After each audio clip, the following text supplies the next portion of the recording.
Hello and welcome to Craving Creativity Club. This week I'm going to go through with you some ways that you can use natural objects to make some prints on paper, mostly using watercolour paint. It's part of the first project of Craving Creativity Club, which is Changing Seasons.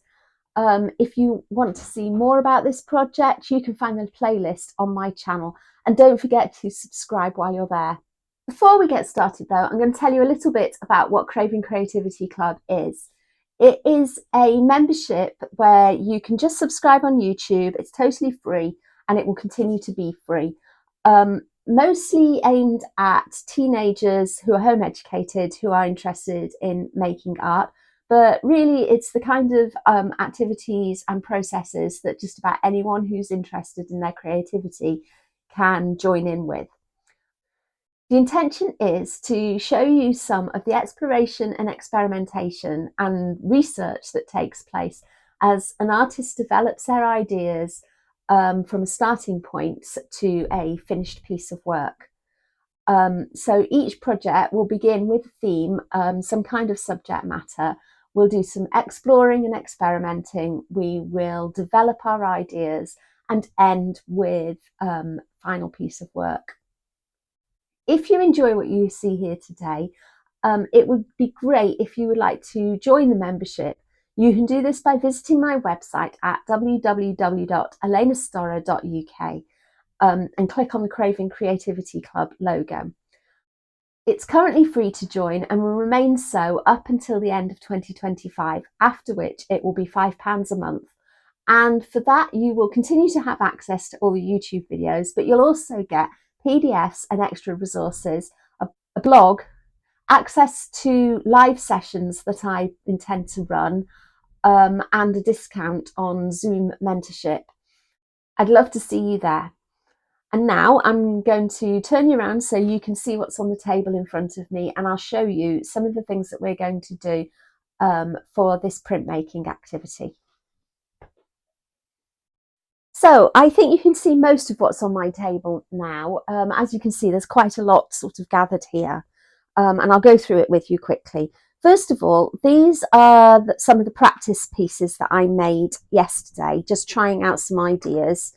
I've made some on cartridge paper and some also on watercolour paper, and I'll show you how I went about making these as we go on.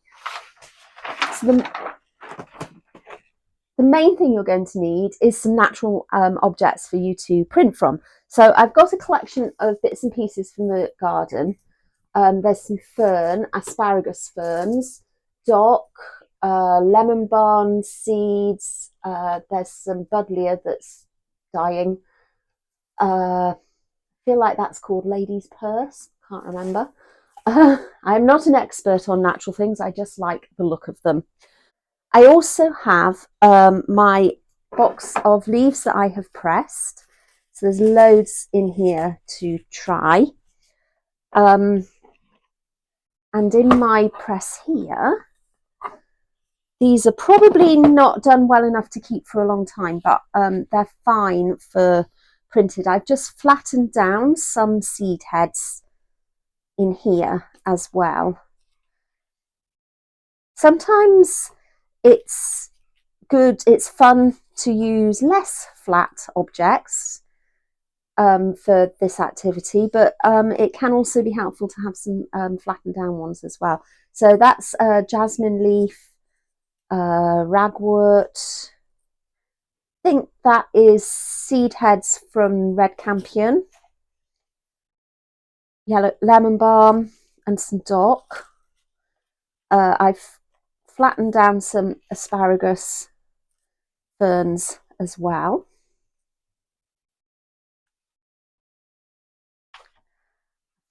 Flattened out buddleia.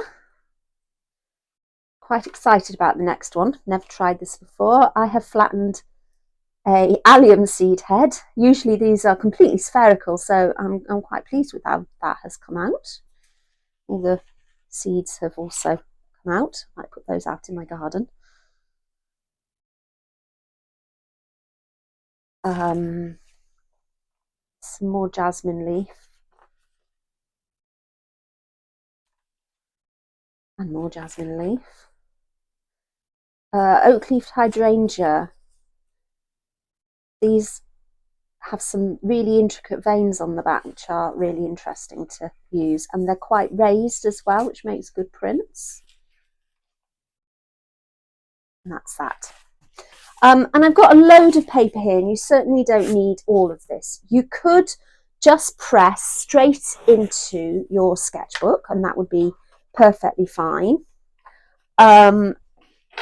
However, what I've also got, I've got this paper, which is interesting. I can't remember what it's called, and I think it's actually been discontinued, but it's paper that's made of banana leaves, coconut husks, coffee grounds, I think avocado. I don't know if it's the avocado skin or the avocado seed that's all been ground down, and they've found ways of turning it into paper. So it's like, I think it's called something like treeless paper. So I thought they might be quite interesting to play with. I've got some watercolour paper. This is just very basic thin card, which is quite smooth. Cartridge paper and sugar paper in a few different colours.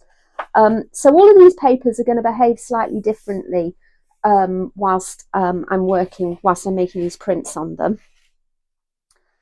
I've also taped down some watercolour paper, which will prevent it from curling up too much, which you'll see why I do that in a little bit.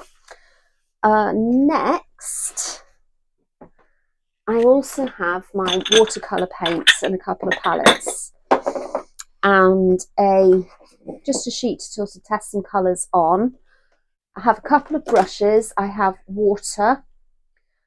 So I have a brayer, which is basically a roller that printmakers use to press down their prints with. But it's fine if you don't have one of them. You can use a rolling pin. If you're concerned about getting paint on your rolling pin, maybe wrap it in plastic or foil or something before then. And you can even use just a jar. You don't really need to use anything at all, but it can help to have a brayer or other rolling object to use as well.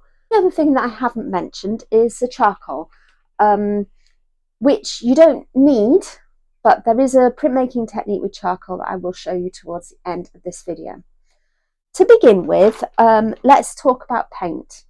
So if you've only just started using watercolour paint, you've probably just bought a basic set that has a basic collection of colours in it.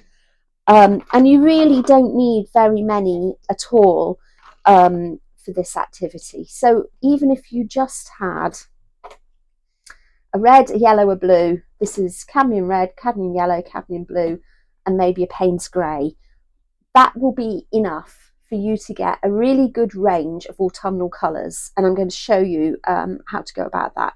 I'm also adding into mine alizarin crimson and lemon yellow hue, which are also pretty common in watercolour starter sets, so you've probably got something like that as well. But obviously just use the paints that you have available to you. And for that matter, it doesn't have to be watercolour either. You can also use any other kind of paint that you've got hanging around. So let's start off by mixing up a couple of colours. You probably know that in order to get brown, you mix blue, red and yellow. So let's start with that very basic. I'm going to do a couple of them, so I've put a few blues in. Basic blue, that's ultramarine blue, cadmium red and cadmium yellow.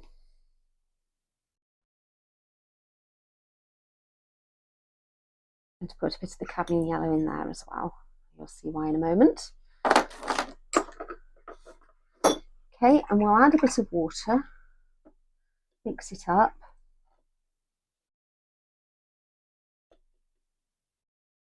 And with that, I'm getting kind of an olivey brown colour. Let's see what happens if we change the red. So before we had ultramarine blue, cadmium red and cadmium yellow.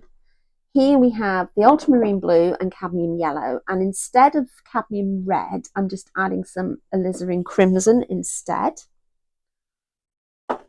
And again, we'll add some water, mix it up, and we should get a slightly different brown.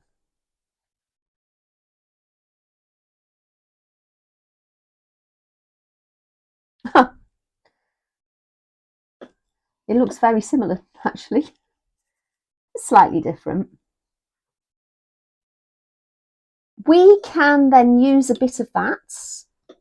It's quite a greenish brown, so if you wanted it to be a warmer colour, we can add the warmest, a bit more of the warmest of our paints, which is the red, or alizarin crimson in this case. I'll just mix a bit of that. I'm going to add a little bit more water as well.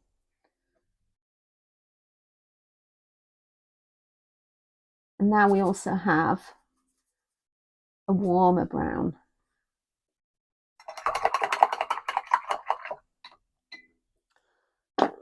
So I'm wondering now what will happen if I use alizarin crimson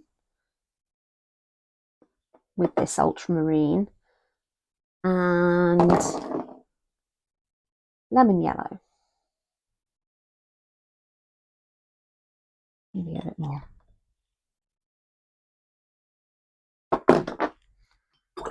We'll add some water, mix it up.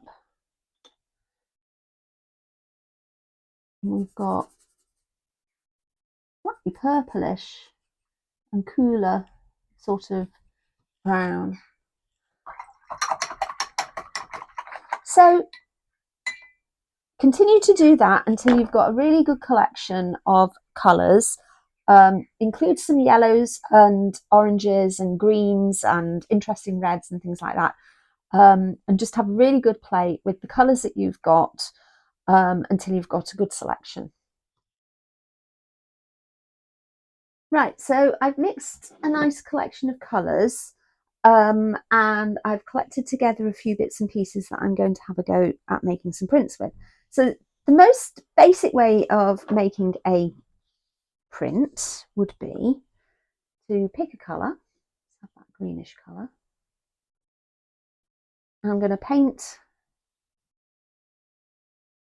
some more water. I'm going to paint the back of the leaf all over. And I'm actually doing this on over a piece of scrap paper, so it doesn't really matter too much if I go over the edges right now.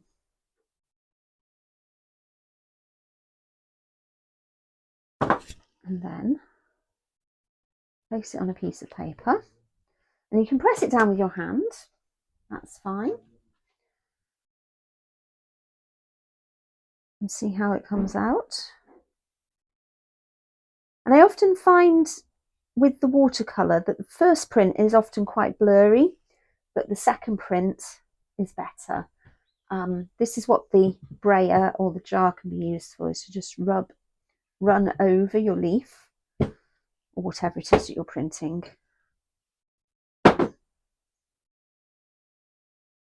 And you can see more of the detail of the leaf there. See if I can get a third.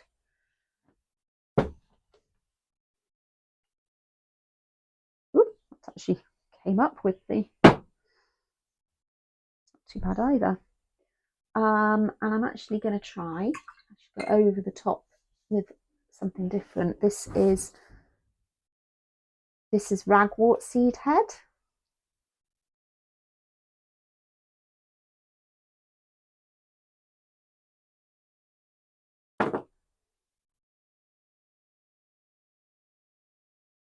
I think I'll just cover it with a piece of scrap paper and roll over it.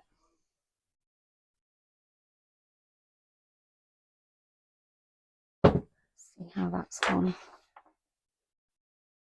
Not bad. That colour's not showing up so well on this paper, so should we try that on the white paper?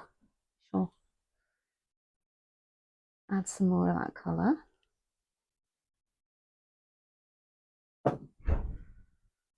Right on this card.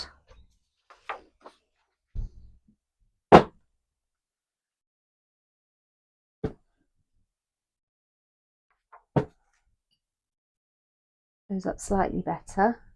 Get a second print from it maybe.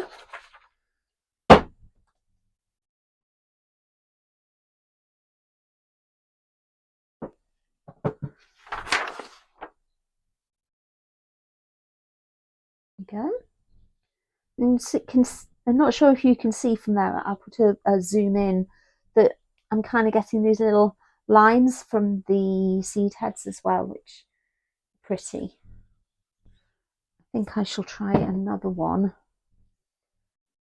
I'll go back to this paper with one of the more redder colours.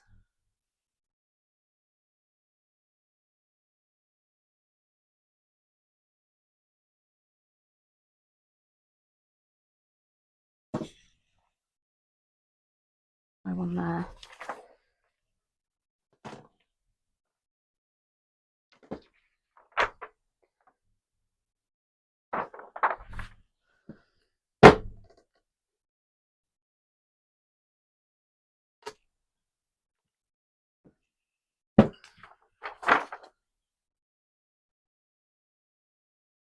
So you're starting to see how we can build up layers of different things here. You don't always just have to use the same colour on your prints either. You can use different colours straight on your leaf or seed head or whatever it is you're using. So I've got some red here, and I think I shall mix it with some of this orangey colour. And a bit of this browny green around the edges.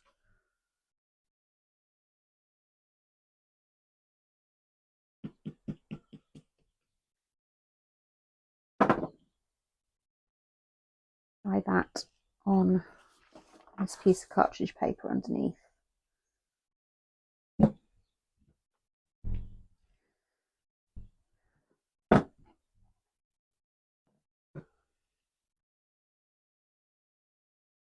One like that.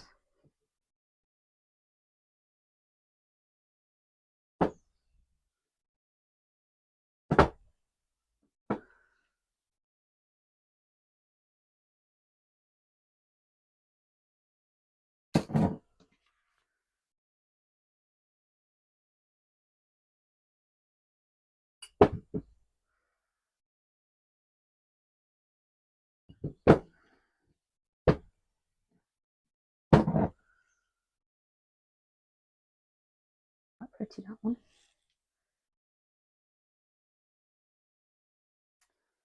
I'd like to try, so I find sugar paper soaks up watercolour quite a lot, so I'd like to see what sort of effect I get if I use sugar paper for a print. And I think I shall try this bit of jasmine leaf. Paint it green.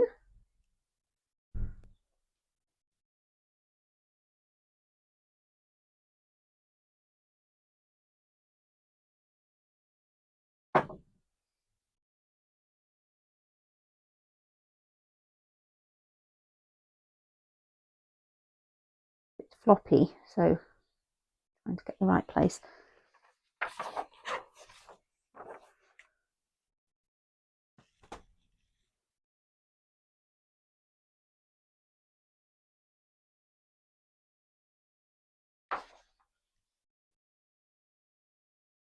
That's actually worked really nicely. You can see a lot of the veins.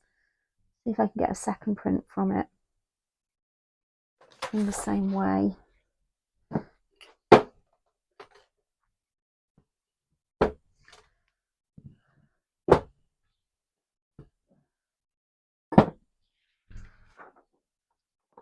Not so good. So the sugar paper has soaked in a lot of the watercolour. So the first print this time is much better than the second. See how that works with this asparagus head, asparagus fern. It's very delicate.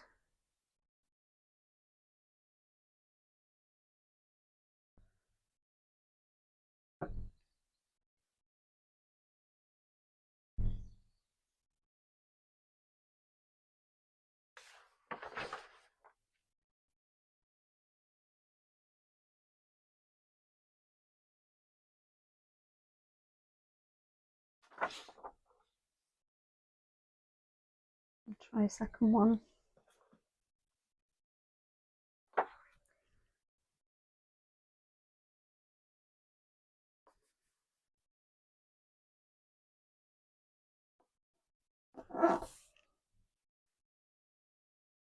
Oops, actually come up with the paper. That was quite nice. I actually have another print on my scrap paper as well.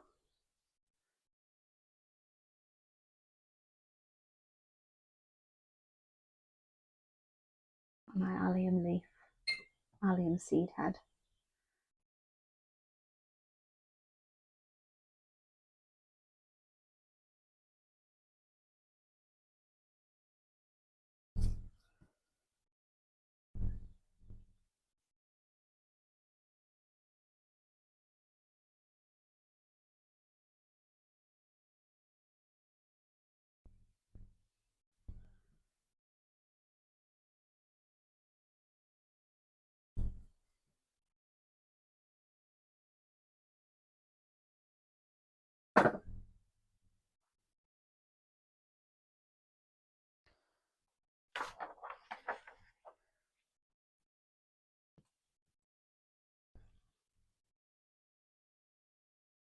Might try this one with the brayer. I really want it to work well, so we'll go with actual equipment.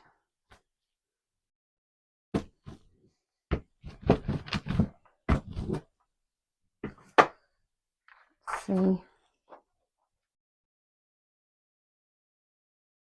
Not so bad. Will I get a second one?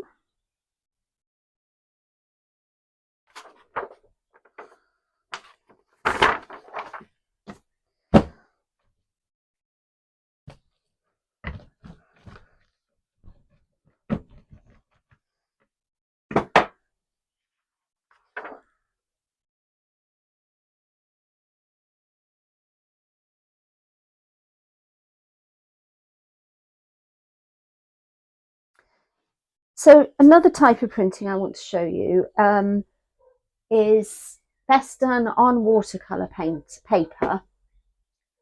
I'm going to just clean off my brush.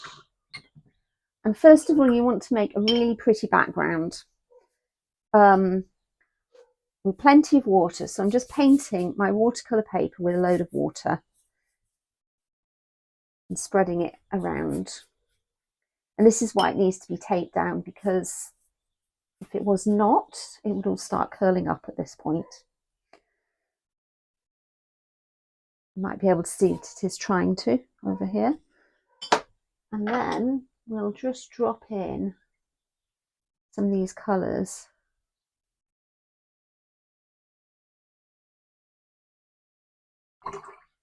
And let them spread around a bit. I want to work relatively quickly because I don't want this to dry before I've added my leaves, my prints. There we go. So everything's still quite wet. And I'm going to pop some leaves on.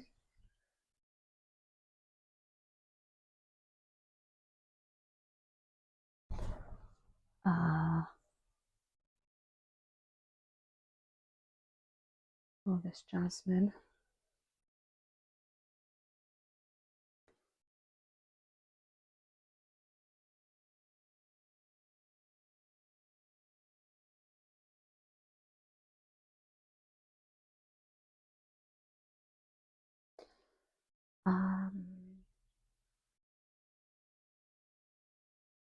Use that. Just there. Not sure how that one's going to work so well. Willow leaves. Oops.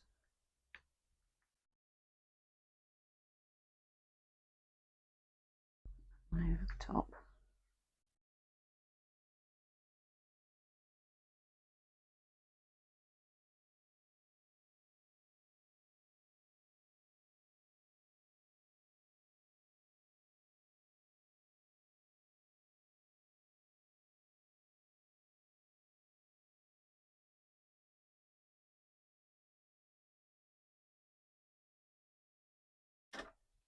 I'm going to just add a little bit extra of paint in places.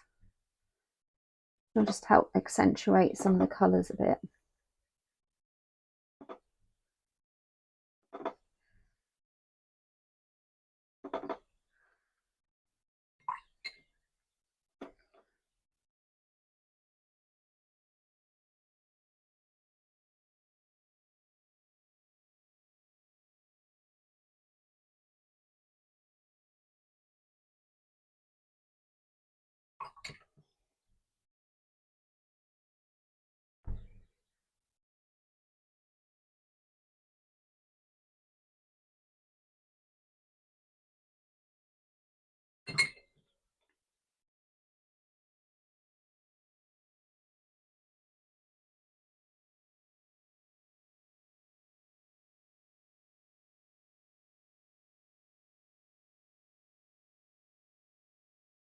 So the key here is I want it all to dry, but not dry so much that that everything sticks.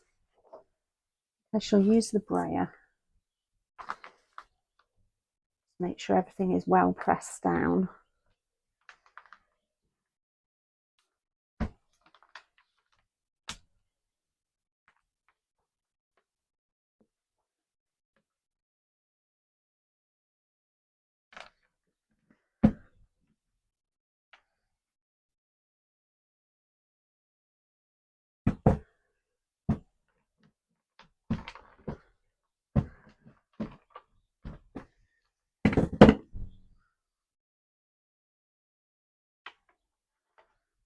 An interesting print there as well. I quite like this sort of explosion here and what's going on here. I might add a bit to that later on.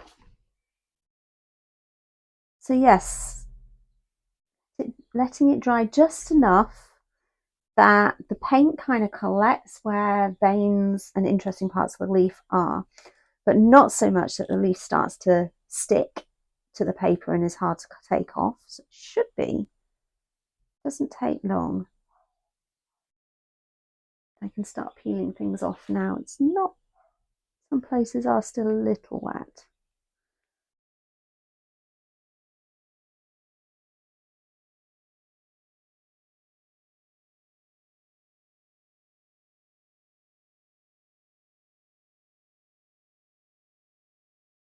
I'm trying to pick areas that look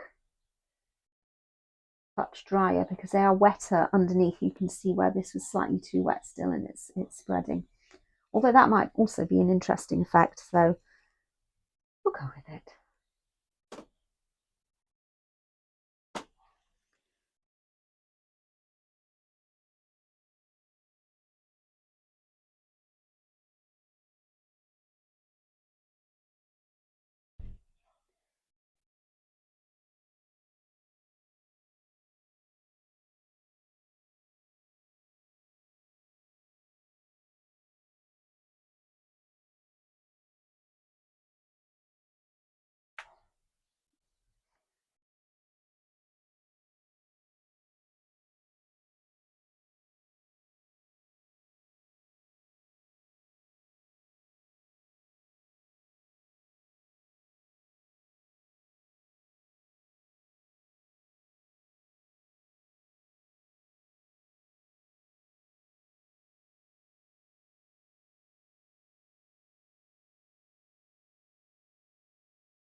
Sure how effective the allium has been, but got some really interesting patterns going on here, and it's not completely dry, so we're not going to touch it at all because it will disturb where the paint is all settled. So I shall let that dry and then show you in a bit more detail later on.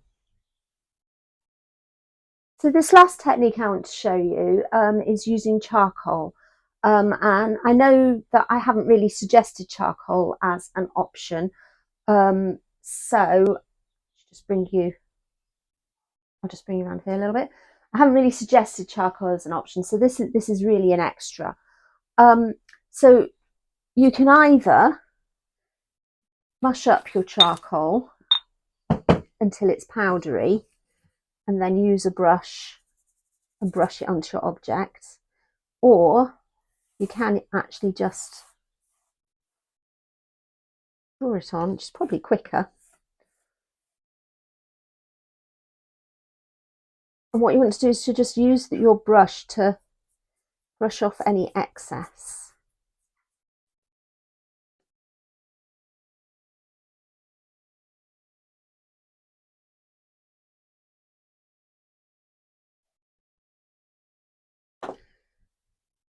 I chose a leaf that's got quite pronounced veins. You can just pop it on your paper. I'll just leave it there for a moment because I also thought I've been quite successful with this technique in the past using feathers. This is a black feather, so it's hard to see where the charcoal has gone to. Now, feathers don't really take to printing with watercolour very well because the waterproofing on the sort of fluff on the feathers kind of comes off and you end up with just mush. But this charcoaly version can be quite effective. I'll just put the feather on there. I'm going to cover them with some paper just to keep the space a bit clean. And use my jar brayer. I'm really pressing down hard here.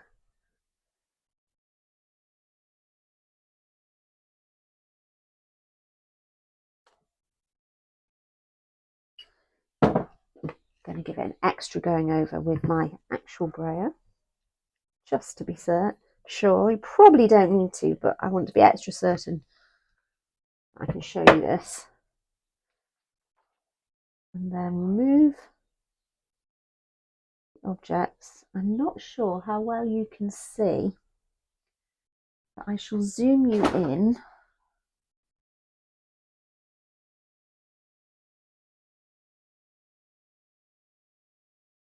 And hopefully you can see that we've got these lovely effects, lovely pictures of the feathers, of the leaf, sorry, and the feather.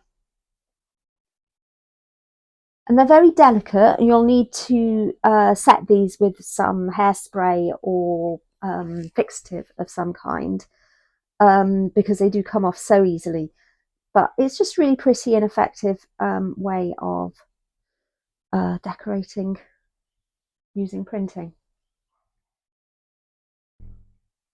I'm going to show you the results of these prints now, or some of them anyway. I've started with the charcoal ones because, well, I thought it interesting. This is the scrap paper that I put over the top of the feather, if you remember, and the feather print I thought I was getting, but actually there's a lovely, delicate, clear print of a feather here that I wasn't expecting on the scrap paper, and it's possibly because the charcoal prefers the cartridge paper to this very smooth card. I also tried printing some dried hydrangea leaves over, dried hydrangea flowers over here, which have come out really nicely. So I think using charcoal to print with is something that I will try some more of. These are some of the initial prints of hydrangea, oat leaf hydrangea on cartridge paper. And I do prefer the second print, which is this one. I'm getting more detail from it. And this one, what I actually had a go at is printing. So I charcoaled the hydrangea leaf and then wet it and then printed from it, and it's made an interesting effect. So that again is something that I'm going to play with a little more over the next week or so. I quite like this paper, which I think is banana skin paper. I got some interesting prints here, but my favourite paper to print on in this way is the sugar paper. I think because of the way that it soaks in the liquid from the watercolour so well, it makes some really pretty clear prints on the first go. I especially like the asparagus fern here and the shapes in the allium seed head, which is another thing that I will try again. I thought this interested, and these are the scrap papers that I used, this one and this one, which have actually also come out quite interestingly, so I've kept hold of them also. And then the other version of printing, which was to paint the paper with watercolour first and then imprint the leaves into it. I was a bit disappointed with how the allium came out, but I've got some lovely textures here and here. So I think this is an oak leaf hydrangea, jasmine, that's a willow, and some more jasmine. And this is a bit of an asparagus frond. And most of the asparagus frond hasn't come up here very well. It's a bit more here, but I think it was maybe too wet when I took it off. But we've got some really interesting textures, and I quite like this silhouette-y effect as well. And then this one is one that I did also with this is fern, more oak leaf hydrangeas. Can't remember what that was. Oh, that's buddleia. So this pressed buddleia. And it's interesting here. So a lot of the paint I used here had ultramarine in it. And ultramarine is quite, I've noticed it granulates quite a lot, which means that it's quite a heavy pigment, and it tends to stick to itself a bit. And I can see that it's kind of gathered itself up in places, which I quite like, this sort of touch of blue to it. You can see it really clearly with this one. This was a piece of Herb Robert. And I mixed up the brown with alizarin crimson, ultramarine, and I think lemon yellow. And you can see again that the ultramarine has kind of pulled itself in there. That's quite interesting also. And finally, this is just zoom out a little bit. This is the sheet that I was using to cover my watercolour pictures with the leaves on and rub a brayer over them. I think it's actually that way up, but it doesn't really matter. You can see a bit of the allium has come out there, but I've layered both this one and this one, and was the first one, and got another print. We're using that scrap paper, so that's also something that I'm going to keep and bear in mind. I want to encourage you to really experiment with these. If you find that there's something particularly that's really catching your eye and you want to do more and more and more of, do more and more of that, and don't worry about the other versions. The whole point of this process is to experiment and explore your materials, as well as exploring your subject matter. So you're finding out which leaves work best, which seed heads look the most interesting to you, which paints you like to use, which colours work interestingly, which technique you enjoy. It's totally a free experimentation, exploration. And don't throw away anything, even the things that didn't work very well, because in our later bit of our project, we'll be doing some torn paper landscapes, and some of the colours that you use here and the prints here might be quite interesting to tear up as part of a landscape as well. So we try not to waste much if we can. If you find yourself inspired to try something else, like if you're printing feathers and you want to have a go at drawing with them like a quill, or try scattering seeds over a page and then dripping paint on them, or I can't think of anything else right now, but I'm sure you'll come up with tons of ideas. Anything else you want to try, go for it. Do whatever you like. I'm encouraging you to just play. None of this play is wasted. You are learning something from all of it. So I'm really looking forward to seeing what you come up with. That's all from Craving Creativity Club this week. If you're part of the membership on my website, do go over to the blog and have a look at some of the pictures that I've posted on there. And you can share your own images as well. It would be great to see some of the things that you've done. Do like and subscribe. It helps the algorithm to know that I'm here, and hopefully we can build a really great community. And any comments you make, I will promise to reply to you all. Have fun playing, and I'm looking forward to seeing you again next week.